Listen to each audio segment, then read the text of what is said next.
Olá, pessoal. Então, vamos iniciar a nossa aula.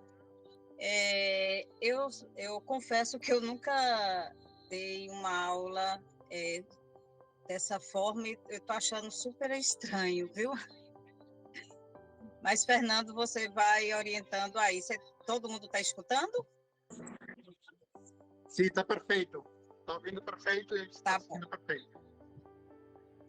Então, a minha aula vai ser infecção relacionada à assistência à saúde em serviços de hemodiálise. Então, a prevenção e controle das IRAs.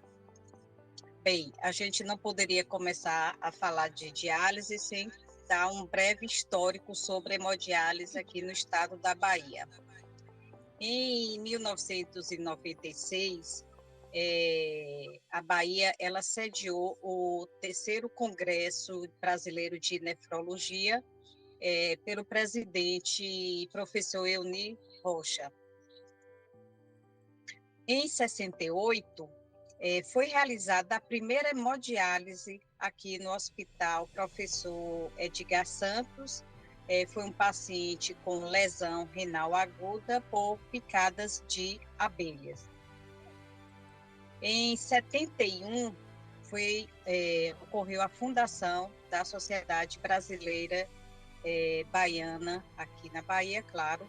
E em 77, teve início a primeira hemodiálise no município de Itabuna, que foi pelo professor nefrologista Dr. Renato Costa. Em 80, ocorreu o primeiro transplante renal, foi no Hospital Português, e a equipe era liderada por Dr. Ivo Coelho e Dr. Antônio Vinhais. Em 84, teve o congresso, sediou o congresso, 12º Congresso Brasileiro de Nefrologia, e o presidente foi o professor Edilson Brito. Em 2004, a Bahia sediou o 22º Congresso de Nefrologia, e o presidente foi o professor Rinaldo Martinelli. Eu gostaria de fazer um comentário aqui, que o professor que era responsável pela equipe de transplante, Dr. Ivo e Dr. Vinhais, e esses outros que eu citei, eu tive o prazer de trabalhar, e em especial a Dr. Ivo, que ele não está mais aqui entre nós, e ele foi um grande incentivador da enfermagem em nefrologia. Em 2005, foi criada, a Bahia adquiriu a sede da Sociedade Brasileira de Nefrologia. Em 2020, aqui passou um tempinho, né? Foi reativada a Sociedade Brasileira de Nefrologia, com renovação da identidade visual e um novo planejamento estratégico. Agora, em 2023, a Bahia cria o site.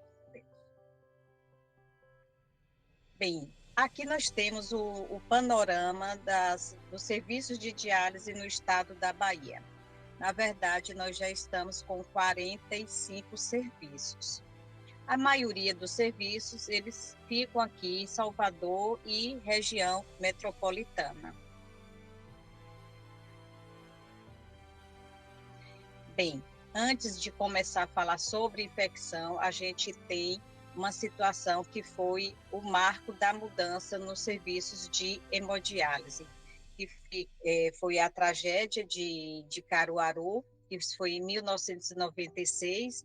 Esse ocorrido ficou conhecido mundialmente, foi um desastre mesmo, e aproximadamente 60 pacientes morreram por causa de uma intoxicação, que foi a hepatite tóxica. Isso foi provocada por uma toxina chamada microcistina, que é liberada pelas cianobactérias, que são as algas verdes azuladas. Por que aconteceu isso? O serviço de diálise lá de de Pernambuco, como todos os serviços aqui da Bahia, eles não eram obrigados, não tinha o sistema de tratamento de água. Então, a água era usada sem nenhum tratamento.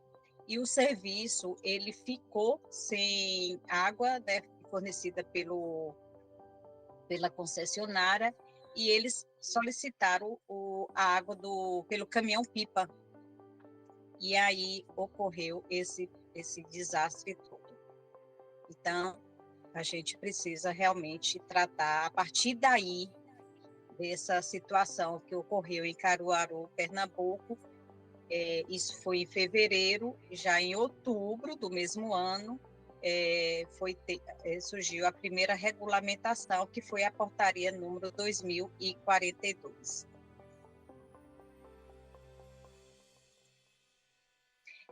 Isso aqui é uma foto de como era antigamente as hemodiálises. Aqui tem uns módulos onde existia um tanque grande, que era o banho da diálise, e esse tanque grande, bem grande, ele abastecia esses módulos. Então, se essa água desse tanque, esse banho, tivesse alguma irregularidade, então todos os pacientes que estavam dialisando, eles iam passar mal. Então, depois disso, esse sistema foi proibido e não existe mais.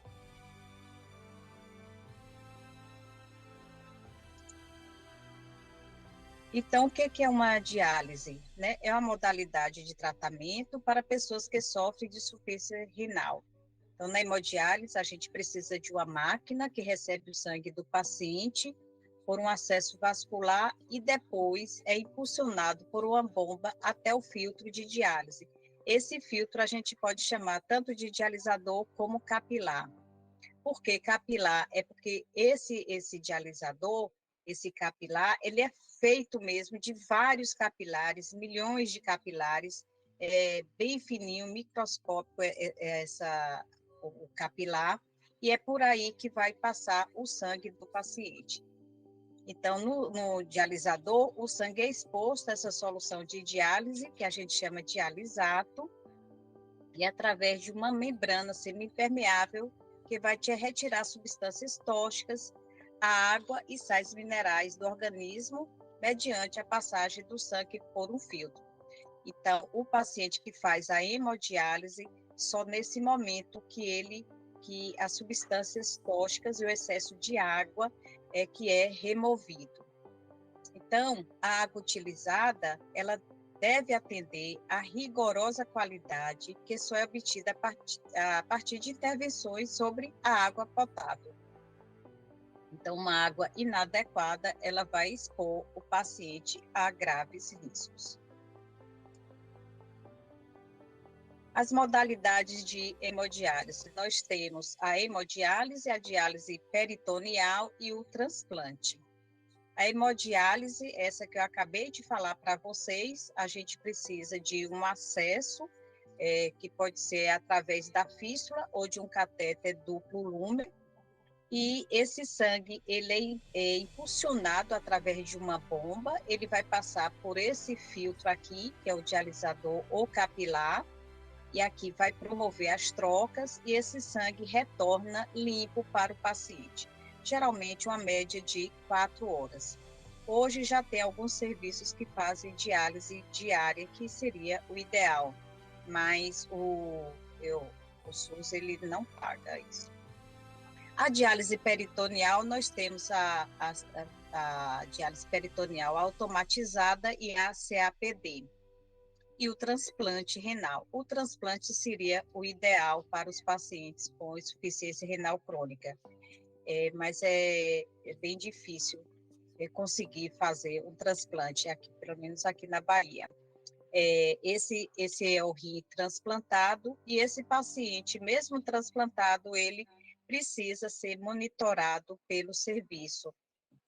Sempre tem que aparecer para fazer os exames e ser avaliado pela equipe. A diálise peritoneal automatizada, ela é feita à noite, quando o paciente está dormindo, através dessa cicladora. Então, a própria cicladora é que vai promover as trocas. E aqui é a diálise peritoneal ambulatorial contínua, que é o paciente que vai fazer essas trocas, em média, umas quatro vezes ao dia. Aqui é a solução que será infundida no peritônio, é um catéter inserido no abdômen do paciente. Essa solução fica por um período aqui no abdômen do paciente e depois ele é drenado. Aqui nós temos essa figura que mostra melhor a diálise peritoneal. Então, aqui é a solução de diálise, ela é infundida aqui no peritônio, fica aqui nessa cavidade abdominal, é feito as trocas e depois ela é drenado esse líquido. Aqui a diálise ambulatorial contínua, que eu acabei de falar, né? Ela é feita pelo próprio paciente, ele precisa ser treinado, alguém também da família deve ser treinado. A vantagem da diálise peritoneal é que o paciente ele tem mais liberdade, tanto para a ingesta, né, de líquido, de alimentos e das suas próprias atividades. E na hemodiálise, não. Na hemodiálise, o paciente ele tem restrição de líquido, restrição de alimentos, principalmente alimentos ricos em potássio. A automatizada, que também eu acabei de falando, eu acho que é a melhor, que a diálise é feita o paciente dormindo, geralmente são 8 a 10 horas o tratamento, então, mas tanto a diálise peritoneal automatizada como a peritoneal, CAPD, ela tem a indicação médica, vai depender da indicação para o paciente fazer uma ou outra.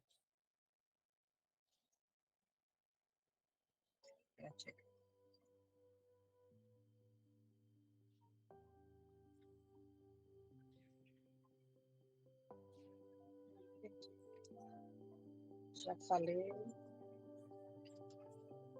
Aqui outra figura, uma figura da hemodiálise, ela está melhor. Então, aqui tem o acesso do paciente. Então, é uma circulação extracorpórea. Então, precisa de todo o cuidado com esse paciente, com o ambiente. A gente vai estar falando depois sobre isso. E o sangue, a gente puxa esse sangue através de uma bomba, que a gente chama de bomba de sangue, o sangue vai passar por dentro desse dialisador ou capilar. Aqui vai entrar o banho de diálise, que é o dialisato, e ele faz a troca, né, de um meio concentrado, que é o sangue, para um meio menos concentrado, que é o dialisato. E esse dialisato sai para o esgoto, é como se fosse a urina do paciente. E aí esse sangue limpo, ele retorna ao paciente. E isso é feito num período mais ou menos de 4 horas.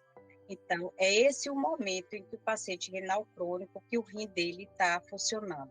E terminou a diálise, já não funciona mais, e o paciente tem que ter toda aquela restrição de líquido e de alimentar também. Aqui nós temos os acessos vasculares para hemodiálise, aqui é um catéter de duplo lume, e aqui é a fístula. Então, vocês veem que são duas funções, uma saída e aqui o retorno. Os acessos vasculares, né, para hemodiálise, nós temos os temporários e os permanentes. Os temporários para a insuficiência renal aguda, né? Então, você precisa instalar implantar um catéter. A insuficiência renal crônica sem acesso permanente. Muitos pacientes, eles chegam nos hospitais ou para o médico, ele já com insuficiência renal crônica, precisando, com uremia elevada, precisando de diálise de urgência. Então, é implantado um catéter. O ideal seria que esse paciente, ele sendo atendido no ambulatorialmente, ele já ser preparado para a hemodiálise, em tudo, em relação à vacinação, porque o paciente, quando ele está com insuficiência renal crônica, que ele chega e que a gente inicia a vacina, que é obrigatória pela portaria, a hepatite B, esse paciente não responde muito bem a essa vacina, mesmo sendo essa vacinação, mesmo ela sendo dobrada, a dose do paciente para renal crônico, a vacinação contra a hepatite B, elas são 4 doses e 2 ml, quer dizer, o dobro que é usado para a gente que não tem insuficiência renal. Os pacientes transferidos de CAPD, alguns pacientes, eles perdem o peritônio pela peritonite e acaba tendo que fazer a hemodiálise. E os pacientes transplantados também, alguns pacientes, eles perdem o enxerto. E os permanentes, os acessos permanentes são os pacientes com insuficiência renal crônica em programa de hemodiálise. Fernando, quando você quiser que eu pare alguma pergunta, você pode falar, tá bom? Tá ótimo, tá tranquilo. Eu acho que a gente pode deixar a pergunta para o final, talvez. Tudo bem. Ok. Então, nós temos as normas regulatórias relacionadas aos procedimentos dialíticos. O objetivo dessas normas é oferecer todas as equipes multiprofissionais diretrizes sobre o cuidado da pessoa, sobre o risco ou diagnóstico de doença renal crônica, abrangendo a estratificação de risco e as estratégias de prevenção.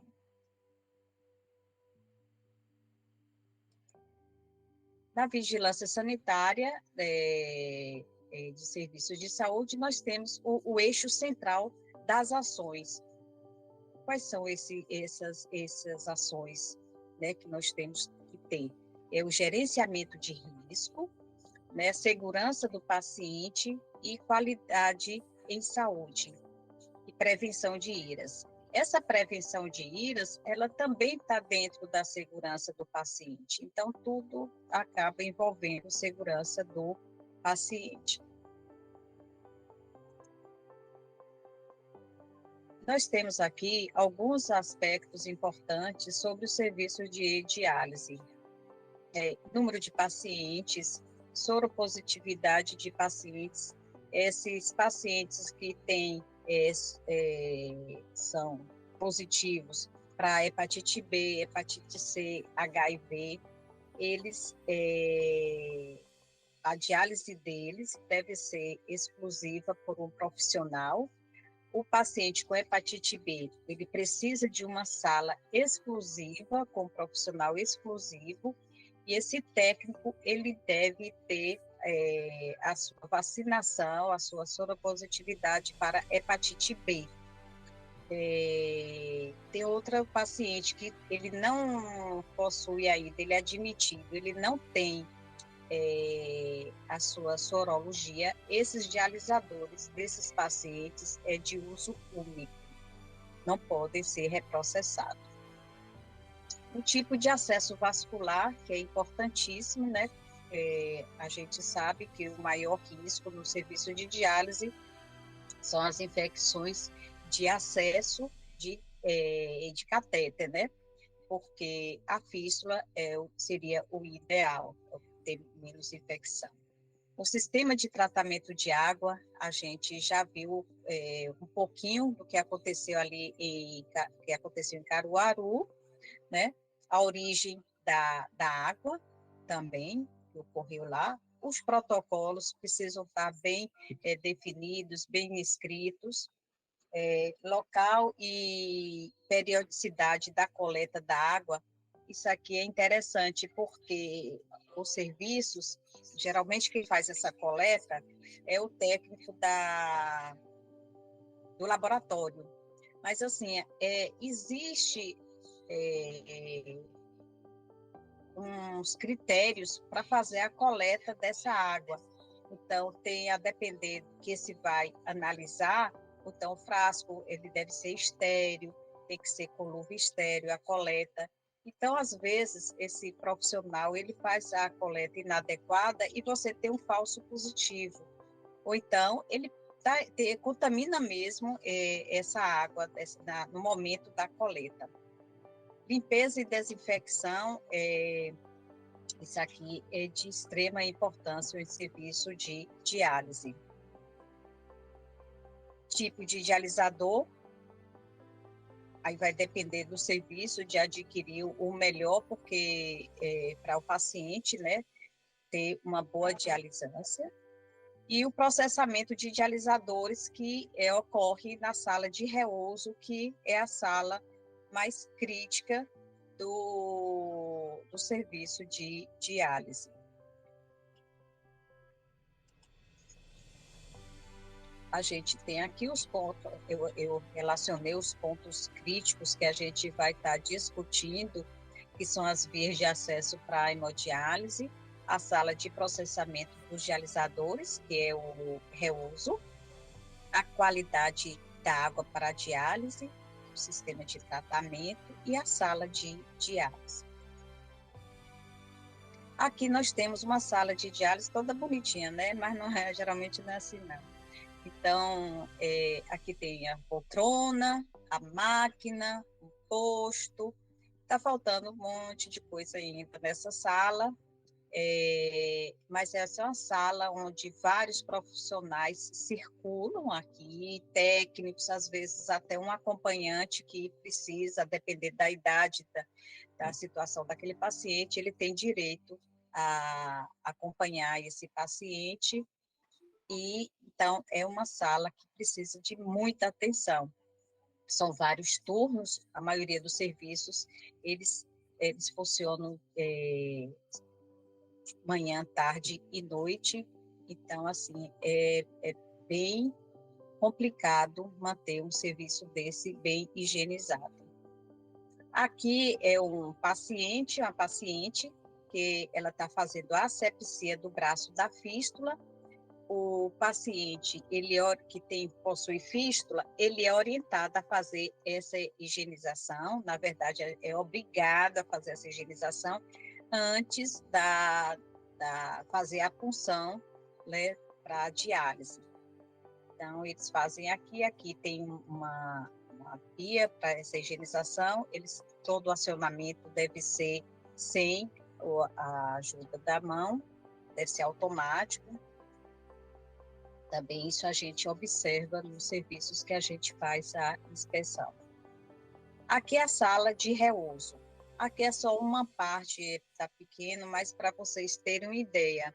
Esse aqui é uma bancada onde os capilares, depois que o paciente é dialisado, esses capilares, eles vêm para aqui, para essa bancada, onde serão limpos e esterilizados. Então, nessa bancada aqui, o capilar, ele é separado das linhas, porque o capilar é um conjunto, é o capilar e as linhas arteriais e venosas.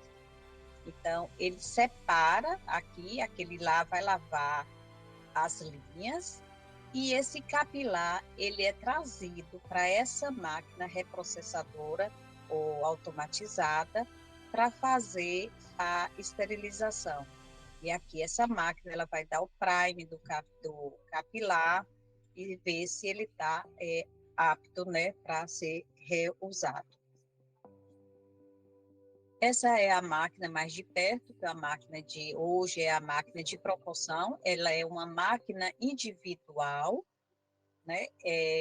Aqui na frente dessa máquina tem uns galões, onde a gente tem a solução, que a gente chama de banho, solução ácida e uma solução básica, e que essa solução será misturada com essa água que vem de lá do sistema de tratamento de água, que a gente chama, por isso que a gente chama de proporção.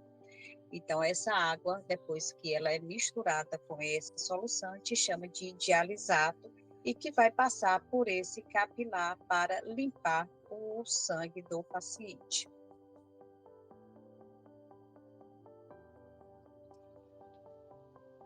Os principais riscos nos serviços, nós temos os biológicos, a gente está o tempo todo, o paciente é uma circulação extracorpórea, então tem muito contato, né, com sangue. A imunoprevenção, a gente tem que estar sempre atenta, tanto para o paciente como para os profissionais, tá sempre fazendo essa testagem. As barreiras físicas, as barreiras técnicas, a limpeza de equipamentos, artigos e superfícies, limpeza do ambiente e o processamento dos dialisadores.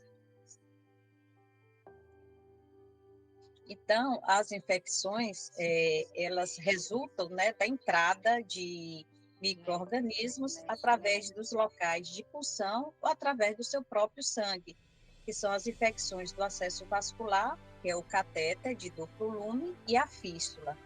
E as infecções da parede abdominal, que é a peritonite, dos pacientes que fazem a diálise peritoneal.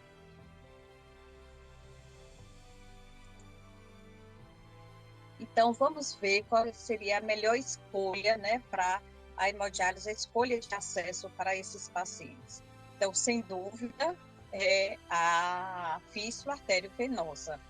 A segunda escolha seria prótese. A terceira opção é o catéter de duplo lume de longa permanência. E opção de extrema necessidade é aquele catéter de curta permanência. E isso é uma realidade do nosso serviço, esse catéter de curta permanência. Aqui essa figura mostrando, né, como ocorre essa contaminação. Pode ser, né, da própria mão dos profissionais, da colonização, da conexão, a contaminação do fluido infundido, da disseminação hematológica, durante a inserção do catéter, contaminação durante essa inserção, e a própria microbiota da pele do paciente. Então, a gente tem que ter todas as barreiras, todos os cuidados para a inserção desse catéter.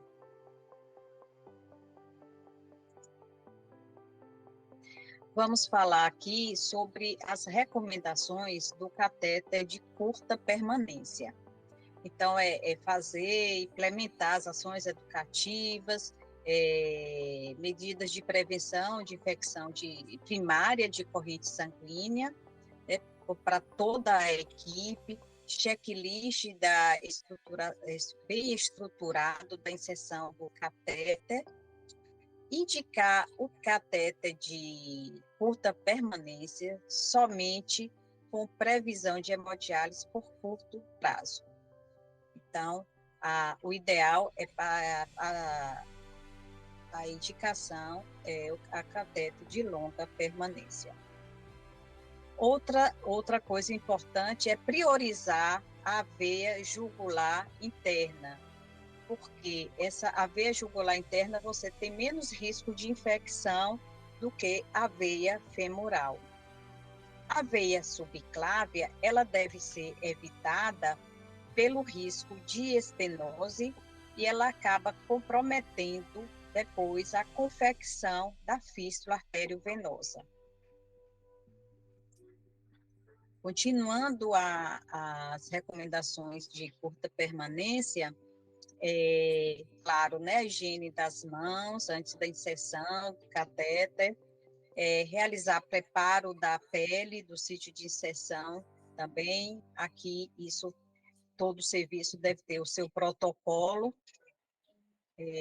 Ai, meu Deus, eu passei alguma coisa. aplicar medidas de barreira máxima durante a inserção do catéter, com cobertura completa do paciente, uso de avental estéril, de manga longa, luvas estéreis, gorro e máscara. Continuando as recomendações do catéter de curta permanência, o ideal seria utilizar a punção guiada por ultrassom. Mas eu não sei se isso já está acontecendo, porque já tem algum tempo que eu saí da assistência. Isso é realizar a cobertura com película transparente, semipermeável, estéril ou gás estéril. Então, escolher a gás em caso de sangramento ou de aforese. Também essa cobertura com película transparente não era a nossa realidade. Realizar essa troca da cobertura transparente com 7 dias e com gás a cada 2 dias. Ou então, claro, se tiver presença de sujidade ou perda até da integridade da cobertura. Essa é uma recomendação que a gente faz para todos os acessos dos pacientes em hemodiálise. Não utilizar o catéter de hemodiálise, por exemplo, o paciente está internado e aí ele está com aquele acesso, pode ser o catéter, pode ser a fístula, a gente orienta ou então até coloca no curativo um aviso, né, para não usar aquele acesso, exceto em situações, claro, de urgência. Mas o acesso do paciente em hemodiálise é exclusivo para hemodiálise.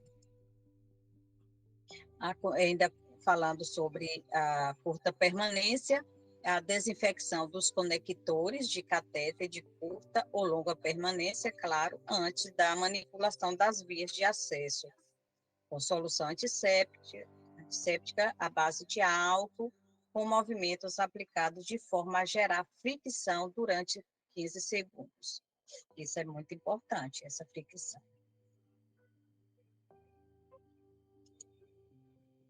Aqui nós temos agora as recomendações para o catéter de longa permanência.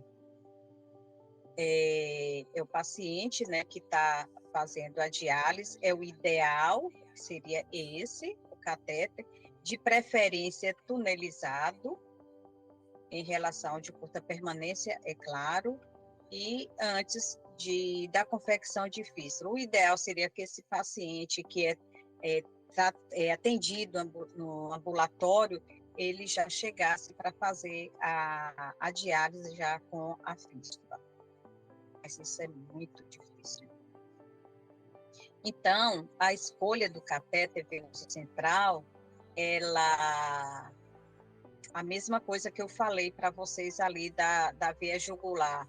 Então, somente na impossibilidade, né, de usar a veia jugular, optar pela veia femoral. Mas a veia femoral também não deve ser usada, porque realmente o risco é muito grande de infecção. E a veia subclávia, eu já falei, por conta de risco de estenose, ele acaba comprometendo a confecção de fístula. Então, esse catéter continuando aqui, ela deve ser feita também no centro cirúrgico, seguindo toda a técnica asséptica, né?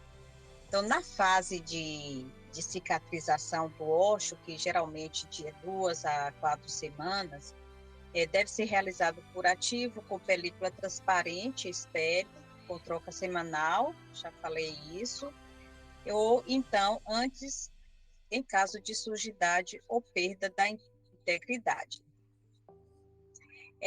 Após essa finalização da cicatrização, esse ósseo, ele poderá ser mantido sem a cobertura. Mas isso aqui é complicado, porque o paciente ele não sente seguro em deixar sem um curativo.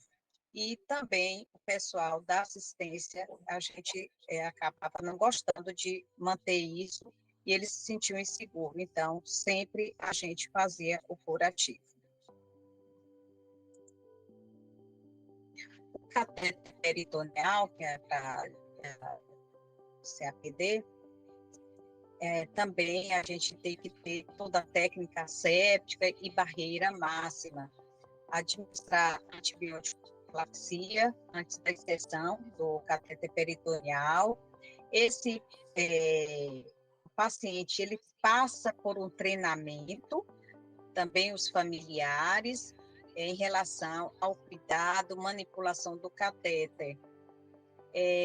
Esses pacientes, eles recebem uma avaliação técnica, geralmente é enfermeiro e assistente social que eles fazem essa visita domiciliar.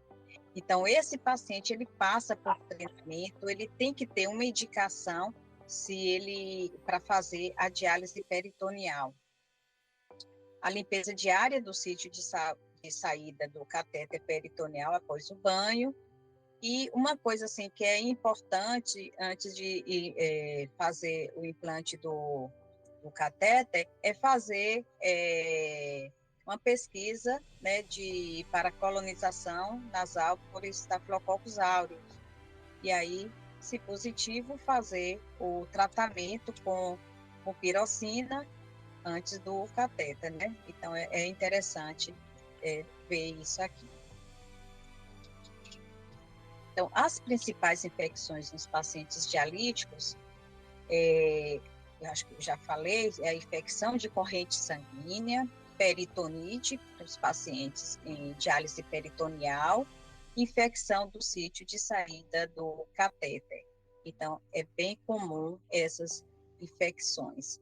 A hepatite B, hepatite C e HIV, esses pacientes, a portaria a RDC 11 de 2014, ele traz que o paciente com essas sorologias positivas, o dialisador, ele deve ser descartado.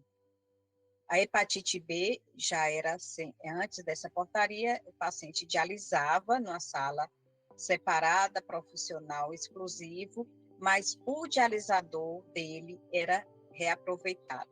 Hoje não é mais. Então, e o paciente aqui sem sorologia desconhecida, esse dialisador também ele é desprezado. E aqui são as infecções comuns, pneumonia, as infecções virais respiratórias, por isso que é importante o incentivo para as vacinações. Às vezes a gente até consegue que o pessoal do posto, da unidade de saúde, vai até o serviço fazer essa vacinação, que para os pacientes eles saírem e ir para o posto para tomar vacina já fica meio complicado. Pessoal, está indo muito rápido? Oi, Beth, não, tá ótimo, tá fantástico. Tá bom, tá. Aqui nós temos o impacto, né, das infecções de corrente sanguínea na hemodiálise. Vocês veem que 75% das infecções da diálise são infecções de corrente sanguínea. Então, a gente precisa melhorar isso aqui. 46% das infecções, elas necessitam de internação. É um complicador muito grande. E as infecções em serviço de diálise é a segunda causa de morte e mortalidade, perdendo apenas para as doenças cardiovasculares. Então, a gente tem que ter muita atenção no serviço de diálise. Os controladores de infecção aí, tem que ver isso direitinho. O mecanismo, né, de transmissão. Nós temos a exógena e a endógena. A exógena é o fluido de diálise, que é extremamente importante. A água, a gente já começou a falar. O sistema hidráulico, aqui os serviços, o sistema de tratamento de água, ele tem, né, o seu sistema hidráulico, e um dos importantes é o loop, que a gente chama o loop, que abastece as máquinas de diálise, o reuso. Então, esse sistema ele deve estar sempre fazendo desinfecção, tem toda uma especificidade para o uso dele. O dialisato, que é o banho de diálise, eu já coloquei aqui para vocês. Reprocessamento, que é o reprocessamento de capilares, e os equipamentos. E a endógena é a contaminação do acesso vascular, mãos dos profissionais. Aqui a gente entra na higienização das mãos, depois é um item que a gente precisa incentivar nos serviços de diálise e o próprio paciente. Bem, esses pacientes, além tem muita dificuldade para a utilização das fístulas.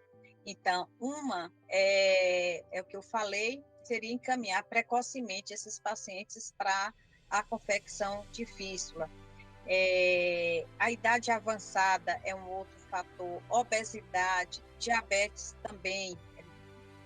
Os pacientes diabéticos, os vasos são horríveis. É difícil ter um paciente diabético com acesso bom.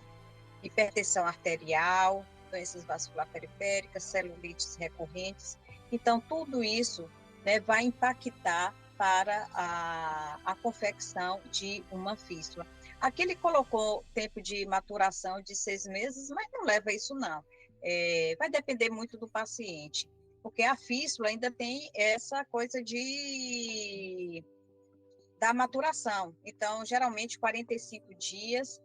E essa função aqui, o profissional, o técnico de enfermagem, enfermeira, todos envolvidos, precisam ser muito bem capacitados para poder fazer essa função da fístula.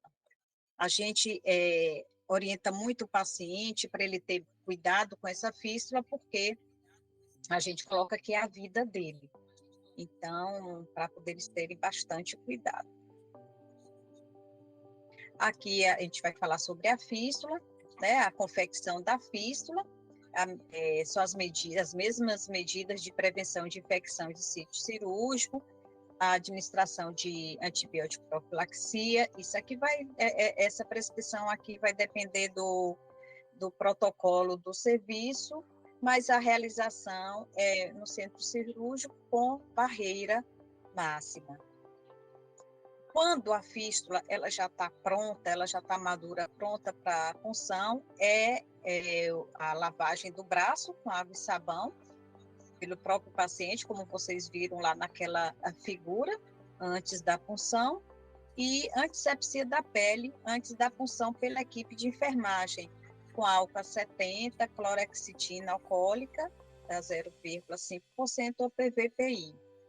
Aqui é interessante, é bom observar, quando o funcionário ele vai fazer a punção da fístula, eles fazem a antisepsia e depois coloca lá o dedo da luva em cima do local onde vai fazer a punção. Isso é uma prática comum. Eu trouxe essas fotos aqui, inclusive não estão muito boas, foi eu que tirei de celular, mas eu acho que vai dar para vocês terem uma noção, né? Isso aqui é a máquina de diálise. Lembra que eu falei para vocês, na frente da máquina ela tem 2 galões, aqui poderia ser um bibag, que é um pozinho, que é o bicarbonato. Aqui eles estão usando 2 soluções, que também pode ser. Só que, por exemplo, essas 2 aqui, o paciente está usando. Está vendo uma ponteira aqui, outra ponteira aqui. Então, a máquina puxa essa solução e ela é misturada com a água que vem lá do sistema de tratamento de água. Bem, sempre depois da diálise, essa máquina desse paciente aqui, ela tem que ser toda higienizada. Então, tem que se tirar tudo, o ambiente, poltrona, mesa, tudo tem que fazer a higienização dessa máquina. Então, aqui, o que a gente entende é que esses galões, eles já estavam sendo aqui já preparados, bonitinhos, para a próxima diálise, outro paciente. Aqui é um outro flagrante muito ruim. Aqui a máquina de diálise, o paciente já dialisou, terminou de dialisar, porque o capilar dele, que terminou de dialisar, está aqui em cima, dentro dessa bandeja, bacia, sei lá. E você vê até aqui, ó, as perninhas, o sangue. Ele está sobre essa caixa de capilar que vai ser para o próximo paciente dialisar. Isso aqui, gente, não pode existir. Então, terminou a diálise, toda aqui a área a sessão de diálise, ela deve ser limpa e higienizada.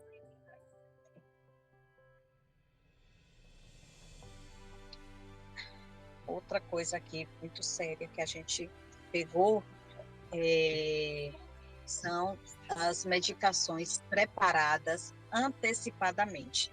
Então, isso aqui é heparina, é uma medicação que os pacientes usam durante a diálise para não coagular o sangue. Então, eu acho que isso aqui deve ser o nome de cada paciente. Então, vocês observam que aqui não tem nem a proteção da agulha. Isso aqui é para o próximo período. Essa funcionária aqui, ela é da assistência da sala de diálise. Ela já está errada porque ela colocou a roupa de trabalho por cima da roupa, né, que ela está usando, usa, sei lá, em casa, ou vai pegar o transporte, não sei. E ela está manipulando o capilar na sala de reuso sem o EPI, que é indicado para se trabalhar nessa sala de processamento, que é a sala mais crítica do serviço de diálise. Então, ela sai daqui e vai dar assistência para o paciente lá na sala de diálise. Isso é uma prática comum. Recentemente, nós fizemos inspeções em alguns serviços e isso acontece mesmo. Aqui nós temos um filtro, né, de água, para beber água. Aqui a caixa de cortante sobre a pia e o frasquinho, o copo, sei lá, frasco para do funcionário beber água. E outra coisa aqui inusitada, né? É o curativo do chão. Então, isso aqui é um curativo. O chão estava quebrado e eles fizeram esse curativo. Imagina vocês, a gente fazer uma cultura aqui, o que não vai dar?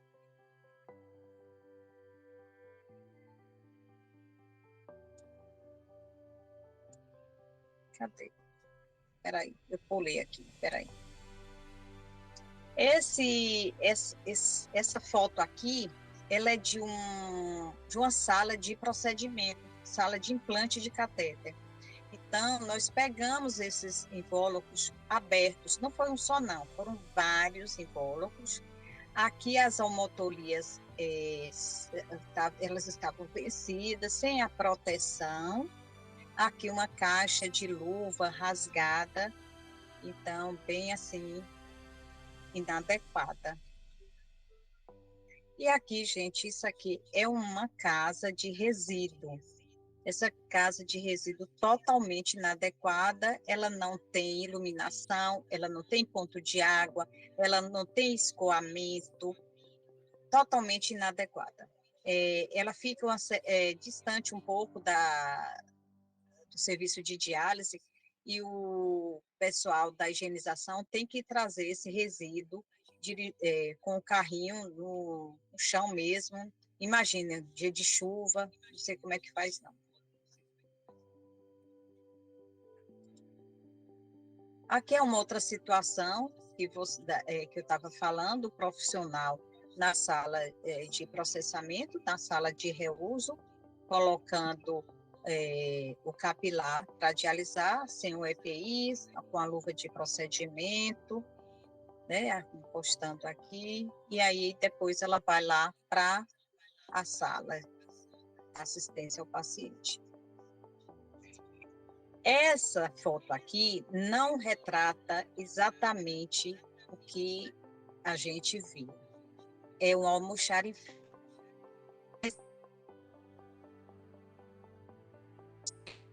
Eles conseguem achar os insumos aqui. Então, não tem controle de nada. Aqui está infiltração, é encostado na parede, com sobrepeso, assim, terrível esse almoxarifado. Bem, chega, né, de figuras.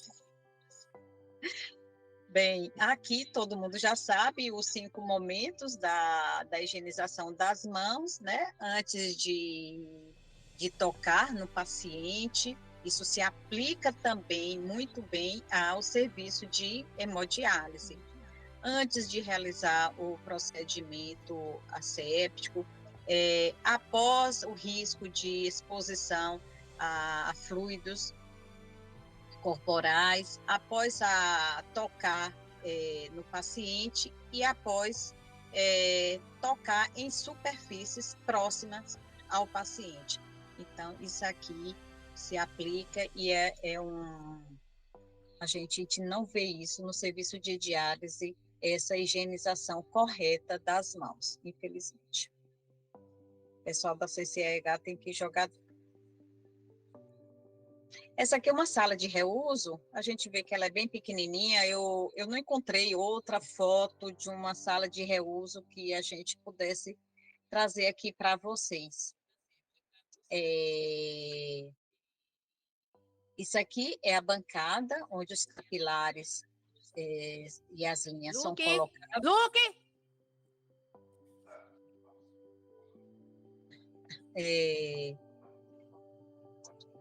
Alguém chamando o Luke aí. Até me perdi aqui. E depois esse capilar, ele vem para essa máquina reprocessadora, que é uma máquina automatizada, né? E aqui os capilares, depois de limpo, de esterilizados, eles vêm para eles são guardados aqui nessa estante. Pode ser também colmeias. Então, aqui eles estão colocando, separando até por cores, mas aqui é um serviço, um reuso bem pequeno, porque aqui não está faltando bancada para a esterilização, está faltando algumas coisas aqui.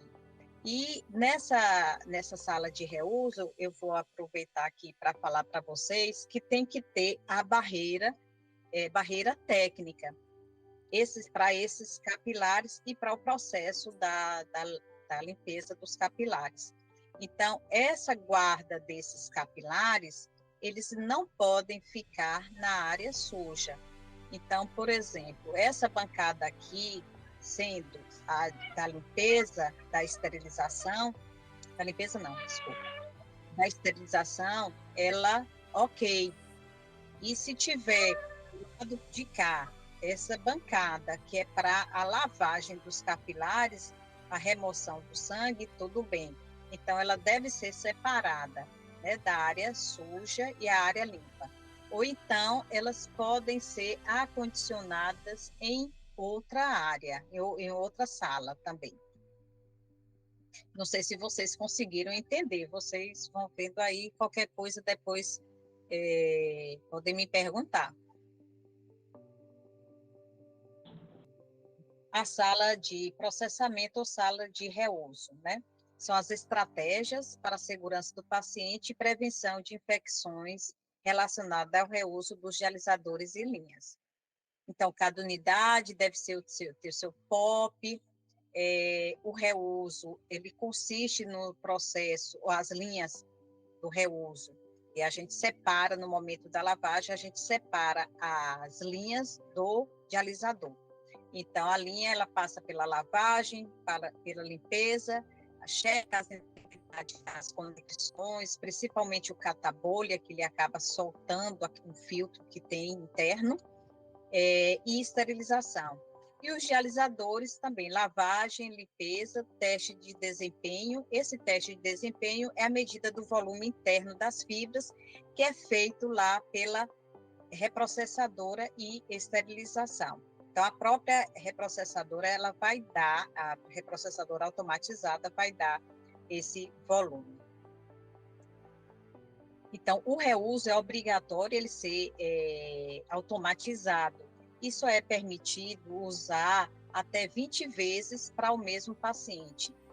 Mas quando você mede lá o volume interno, se por acaso ele não seja superior a 20%, ele deve ser descartado, ou 20%, ou inferior a 80%. Então, esse volume, ele é obrigatório, essa medida, para poder servir de base para o descarte, né? Então, ele tem o primeiro volume lá, que foi medido a máquina deu, e aí, a partir daquele primeiro volume, aí você vê qual vai ser o último volume que é para ser descartado. Caso ele tenha algum problema antes das 20 vezes, ele deve ser descartado. Por exemplo, se ele tiver com volume interno inferior a 80%, ele tem que ser descartado.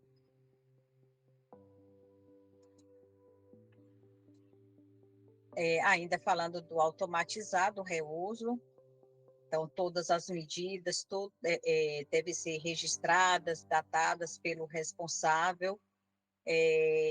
Toda vez o dialisador ele deve ser apresentado ao paciente. Quando ele usa o primeiro capilar, que a gente chama de capilar primeiro uso, o paciente ele tem que assinar o dia do primeiro uso. Eu ia falar uma outra coisa aqui. Sim, isso aqui, gente, é muito. Eu lembrei o que eu tinha para falar para vocês, que acontece no serviço de diálise. A gente orienta o paciente e o técnico, antes de iniciar a diálise, ele tem que apresentar esse dialisador ao paciente, para ele checar se aquele dialisador é dele mesmo. Mesmo que mesmo que ele sabe que aquele paciente que está ali sentado, que ele olha o capilar é daquela pessoa, ele tem que fazer isso todos os dias. Ele vê o nome do capilar e fala, é seu fulano, é seu Júlio, é seu Roberto? Então, tem que perguntar e tem que mostrar, porque ocorre troca de capilares entre pacientes. Isso é uma situação grave e que é um erro do profissional, né? É um erro muito sério. Isso é passível de demissão. A solução que é usada para a esterilização dos dialisadores. Quando eu falo de dialisadores, é o conjunto, linhas e capilar. Então, eles têm que medir essa concentração para ver se realmente aquela solução que foi diluída, ela está correta. Todas essas caixas que são acondicionados os dialisadores, elas têm que ter o registro que foram higienizadas. E elas têm que estar devidamente identificadas. Alguns serviços, eles colocam até o nome a foto do paciente nas caixas, para facilitar a identificação. Eles colocam caixas de cores diferentes, isso para poder ajudar. O profissional dessa sala, ele tem que estar com a proteção individual, todos os equipamentos, todos os EPIs, avental de manga longa, de alta gramatura, botas de plástico, óculos, bota de plástico aqui, isso é um problema, porque realmente faz muito calor, mas tem aquelas outras que não precisa ser bota mesmo. Óculos, viseira, máscara com filtro específico para o produto químico utilizado, luvas e gorro. Então, essa sala, ela tem um cheiro muito forte do ácido peracético. Então, tem que ter uma exaustão, a gente vai falar. E a vacinação desse profissional também tem que ser checado, tem que estar adequado para a soroconversão para hepatite B. Ainda falando sobre a estrutura agora da sala, ela tem que ser, né, exclusiva e contígua à sala de diálise. Então, ela tem que ter todas essas especificações, exaustão de ar, bancadas com cubas profundas específicas, com material passível de limpeza e desinfecção, abastecimento com água tratada. Então, a água que vem para a sala de reuso é uma água tratada também, tem que ser tratada com esgotamento individualizado. Então, aquelas bancadas em tudo tem que ser individualizado. A gente ainda encontra serviços que não está assim. Tem um serviço que ele foi até autuado por isso.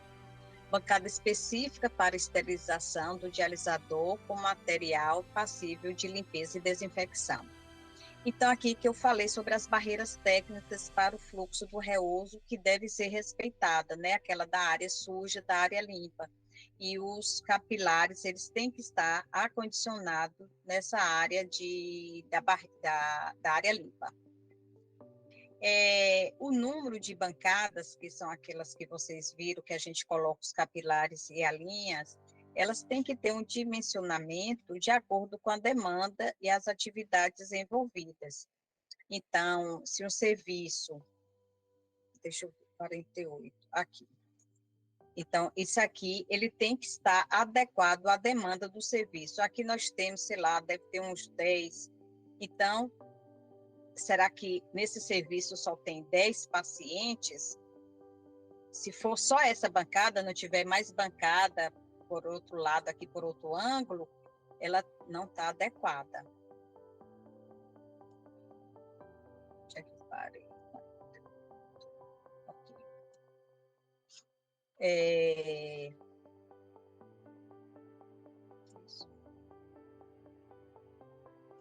Bem, o reuso dos dialisadores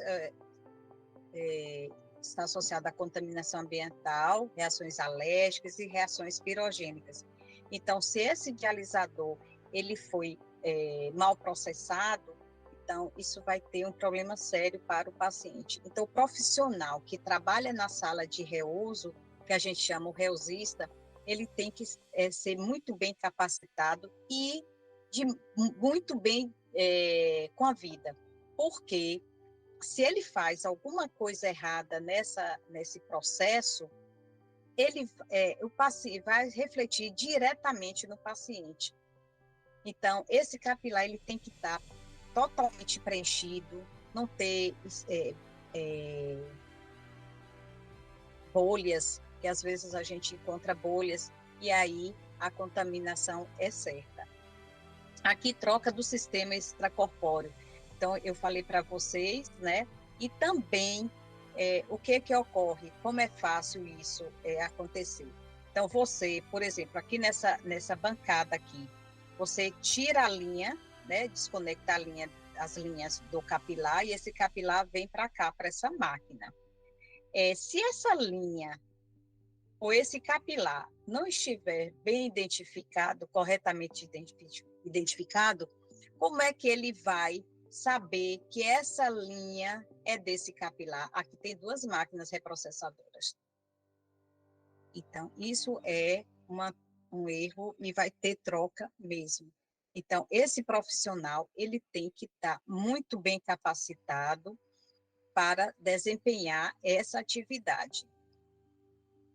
Então, a contaminação do sistema extracorpóreo por bactérias heterotróficas e endotoxinas, devido à não conformidade com a água para hemodiálise ou por falha humana. Então, pode ser pela água? Pode ser por falha humana também. Então, por isso é que tem que ter todos os cuidados na esterilização dos dialisadores, a desinfecção dos painéis, aquelas cubas dos dialisadores e desperoxidação dos dialisadores. Atentar, né, para o risco de contaminação envolvido na utilização de vários dialisadores que passarão pela mesma processadora, que é isso aqui que eu falei para vocês. Então, todos os capilares, eles, se você tem, vamos dizer, são 50 pacientes por turno, se tem 2 máquinas, no mínimo 20 pacientes, vamos dizer, vai passar por essa máquina reprocessadora. Ainda não tem, não encontrei nenhum trabalho falando sobre a contaminação, né, dessas máquinas, mas eu acredito que é uma coisa para se estudar, para se pensar direitinho.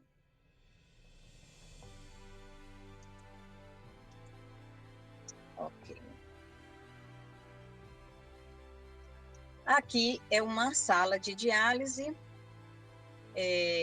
que é um desafio a sala de diálise, porque nós temos os pacientes dialisos, eles podem observar que aqui é uma poltrona, aqui outra, aqui em frente, então eles ficam muito próximos, apesar da gente ter que seguir a RDC 50 do distanciamento dessas poltronas, dessas máquinas.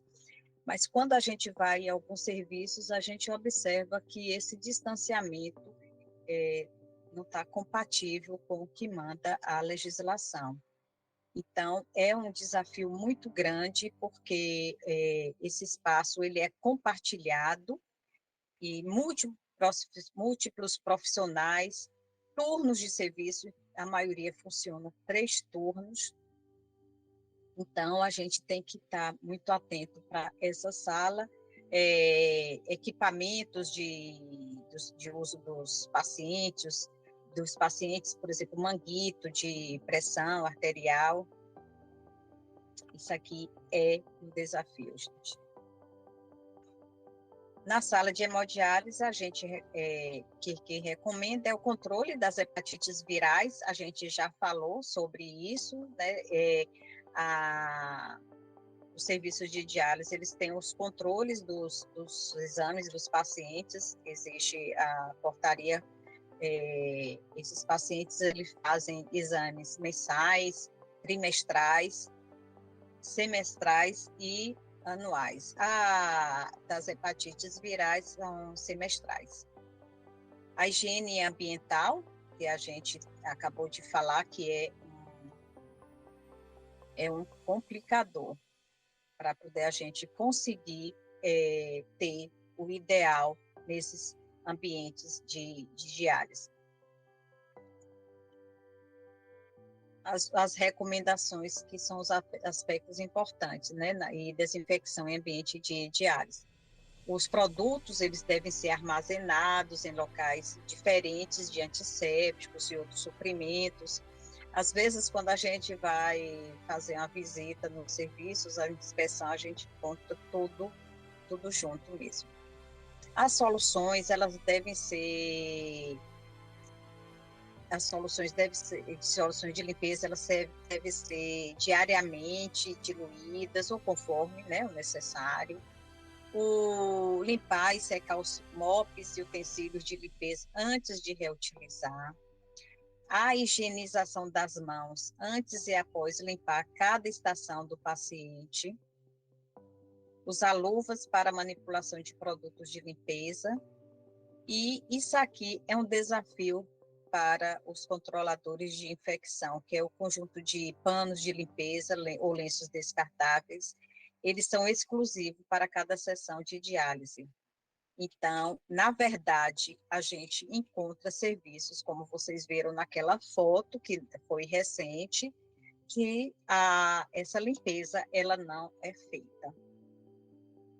Então, sempre a limpeza ela deve ser executada de cima para baixo. Aqui ainda as recomendações: garantir que toda superfície tenha contato com produto desinfetante, isso aqui todo mundo já sabe, utilizar todas as partes dos panos, sujidades, substituir os panos sempre que necessário. Isso aqui também eles às vezes nem fazem, quanto mais substituir. E ele não pode ser usado para outra estação. Sempre deve ser utilizado um pano para a mesma estação de diálise. As paredes, persianas e cortinas devem ser limpas e trocadas regularmente sempre que apresentarem sujidade. Vamos para a aula, ou a água agora. Esse aqui é um bem sério sistema de tratamento de água para hemodiálise. A água, ela é considerada, né, o coração da diálise. É primordial para a segurança do paciente.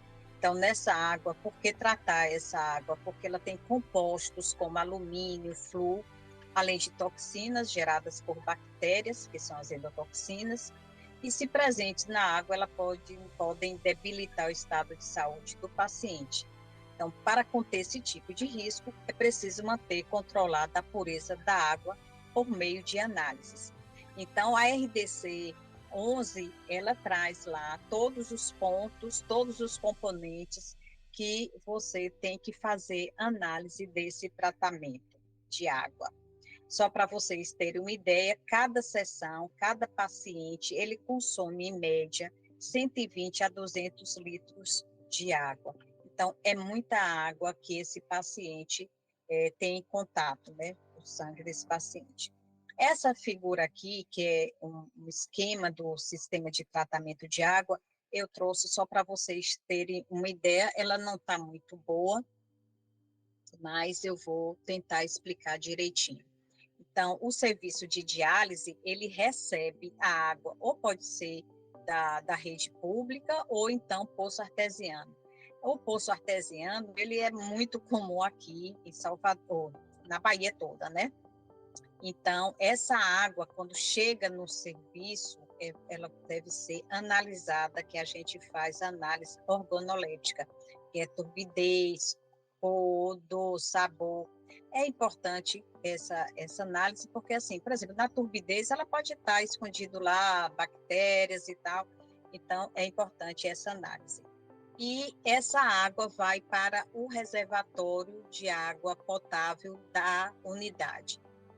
O consumo de água no serviço de diálise é enorme. Então, para vocês terem ideia, esse serviço de diálise, ele tem que ter uma reserva de água para que, se porventura faltar água pela rede de abastecimento, eles têm o suficiente para 2 dias de diálise. Eles têm que ter essa autonomia, né, por 2 dias. Então, aí vem essa água do reservatório, que também é feita essa análise após esse reservatório, que também é a análise organoléptica. Aqui ela vai passar por 3 filtros, cada um tem sua especificidade. Então, aqui é um filtro de areia, que vai tirar particulados. Aqui ele está colocado filtro de carvão, mas não é não. Esse aqui é o abrandador. O abrandador, ele remove a dureza da água. Ele remove a dureza da água, que é o cálcio e magnésio. E aqui é o carvão ativado. O carvão, a gente tem que ter uma atenção muito, muito especial para esse filtro, porque a água aqui, ela deixa de ser clorada. Então, alguns serviços, ele já tem até um engenheiro que indicou, orientou até usar 2 filtros de carvão ativado. Então, a gente deve orientar os serviços a fazer análise pós o carvão ativado. Então, todas essas etapas aqui desses filtros, eles têm coleta, como você fazer a coleta pré-filtro de areia, pós, filtro de areia, todas as etapas aqui você pode fazer essa coleta. E aqui é a osmose reversa.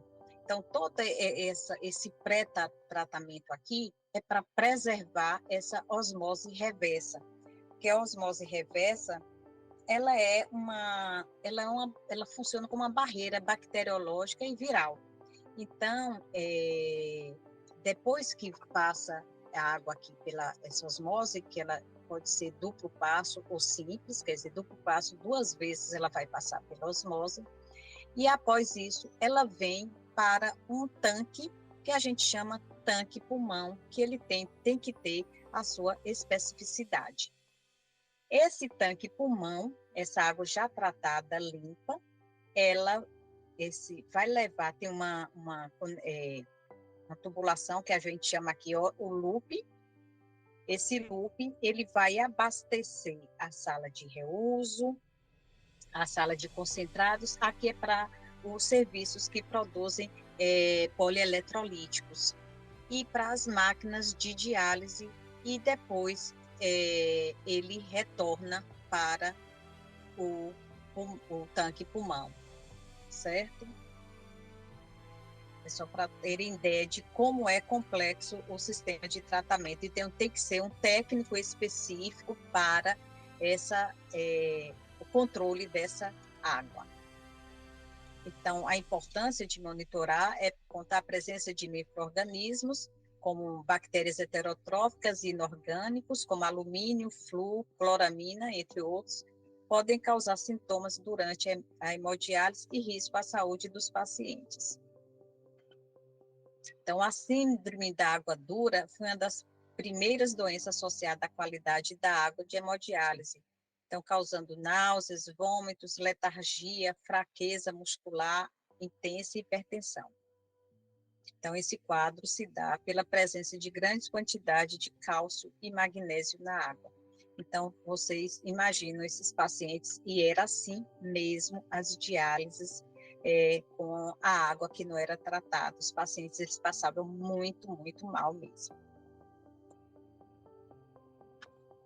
Outro fator importante, né, para monitorar a água da hemodiálise, porque ele pode diminuir substancialmente a vida dos pacientes, que são as reações pirogênicas por conta de endotoxinas na água. Então, por isso que a gente tem que fazer o controle, quando a gente faz inspeção nos serviços de diálise, a gente faz uma análise dos laudos da água.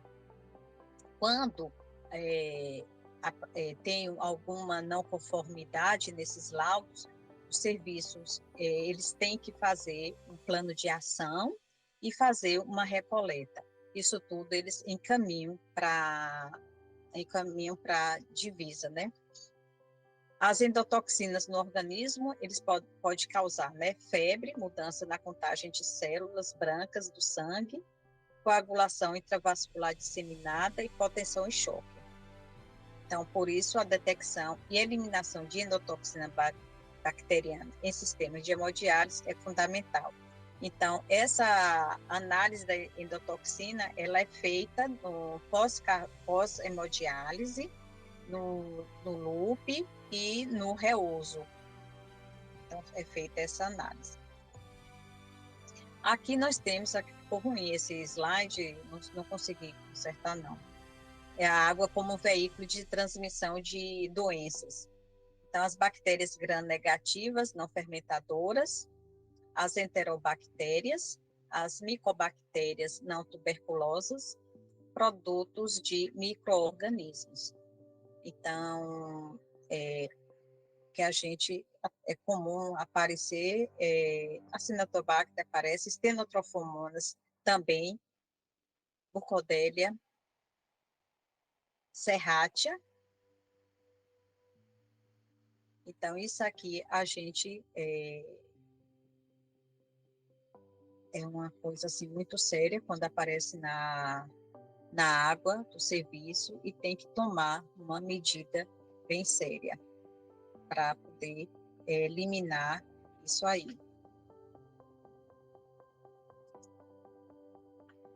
Por que que ocorre essas, né, contaminações? Pelo próprio desgaste dos componentes do sistema, né, saturação dos filtros de tratamento, da pré-osmose, a saturação da membrana de osmose reversa, isso ocorre por conta de incrustações de materiais que podem estar presentes na água de alimentação do dessalinizador, como óxidos de metais, material orgânico e alta carga microbiana.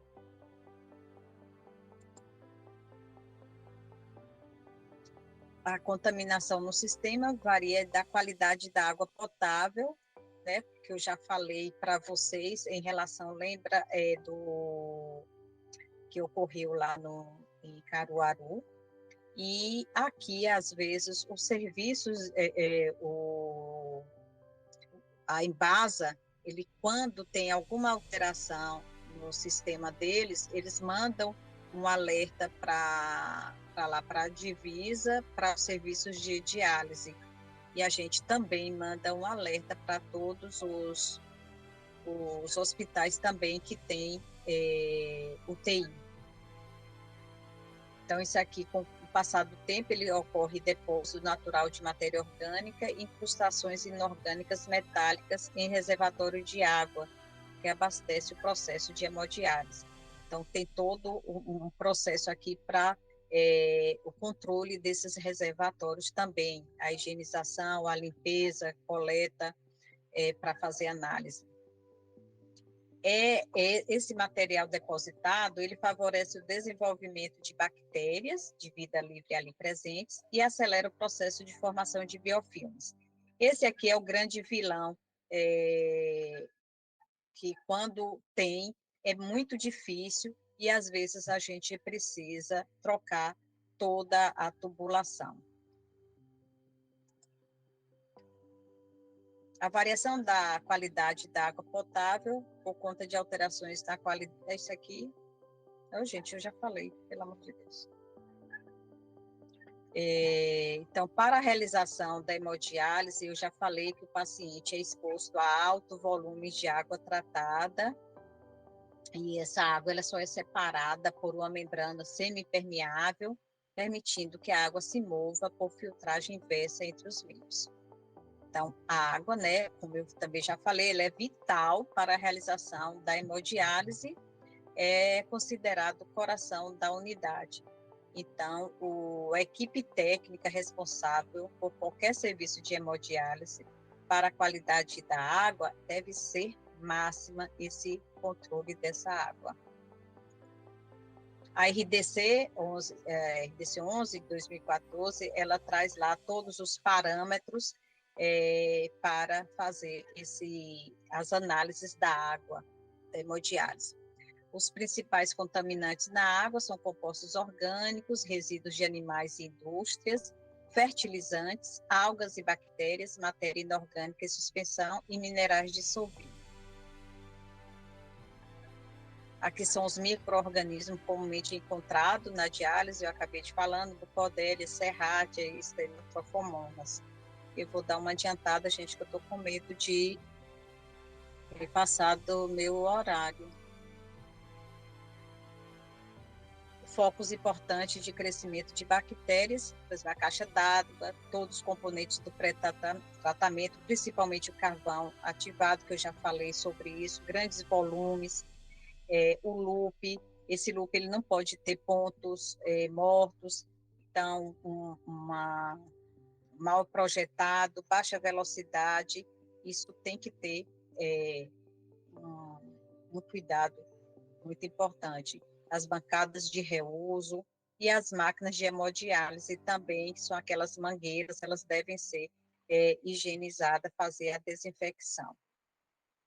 Esse é o grande vilão nos serviços de diálise, que é o biofilme. Então, é melhor você prevenir do que tentar remover, que é muito difícil. Então, tem uma boa instalação, uma boa rotina de desinfecção periódica. Então, ela aparece no loop, mas também aparece nos tanques do pré-tratamento, mangueiras, entrada de água das máquinas de reuso. Então, nos serviços de diálise, naquelas salas onde a gente vê, às vezes, não tem a máquina, tem tá lá como é que se diz? A tubulação, né, para o uso da máquina, aquilo tudo a gente tem que estar bem fechado, né, drenar, para poder não ser foco de contaminação. Aqui em Salvador teve um serviço que a gente estava tendo direto, dando presença de endotoxinas e fazia desinfecção e fazia recoleta e nada. Enfim, aí mudou toda a tubulação do loop e aí o problema foi resolvido. Aqui são os pilares de prevenção e controle de infecções, que eu não vou nem estar colocando, porque todo mundo já sabe. Aqui são a precaução padrão também, não vou estar colocando, gente, porque eu estou achando que eu já passei do horário. Quais são as melhores práticas? Então, a vigilância das infecções e um feedback, observação da higiene das mãos, avaliação das competências dos profissionais de saúde, isso aqui é muito importante, engajamento do paciente também, e aí eu colocaria também dos familiares. Reduzir a utilização do catéter venoso central, importantíssimo, clorexidina alcoólica na antisepsia da pele, desinfecção dos conectores, injeção segura e limpeza ambiental.